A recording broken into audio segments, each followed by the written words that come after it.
Head অফিসের বড় বাবু। লোকটি বড় শান্ত। তার যে এমন মাথার ব্যামো কেউ কখনো জানতো?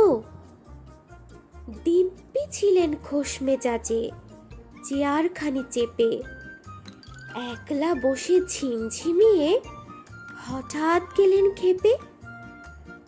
আটকে উঠে হাত পা ছুঁড়ে চোখটি করে গোল। হঠাৎ বলেন, গেলুম গেলুম, আমায় ধরে তোল।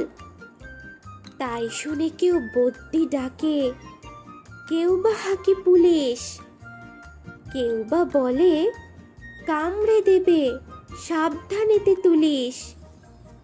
ব্যস্ত সবাই এদিক ওদিক করছে ঘোরাঘুরি। বাবু হাঁকেন, ওরে আমার গোঁফ গিয়েছে চুরি।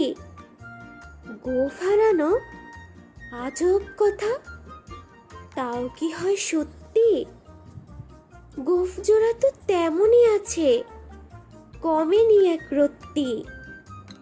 সবাই তারে বুঝিয়ে বলে, সামনে ধরে আয়না, মোটেও গোঁফ হয়নি চুরি, কখনো তা হয় না। রেগে আগুন তেলে বেগুন তেড়ে বলেন তিনি, কারো কথার ধার ধারিনে, সব বেটাকেই চিনি। নোংরা ছাঁটা খ্যাংরা ঝাঁটা বিচ্ছিরি আর ময়লা, এমন গোঁফ তো রাখতো জানি শ্যামবাবুদের গয়লা। এ গোঁফ যদি আমার বলিস, করব তোদের জবাই। এই না বলে জরিমানা করলেন তিনি সবাই।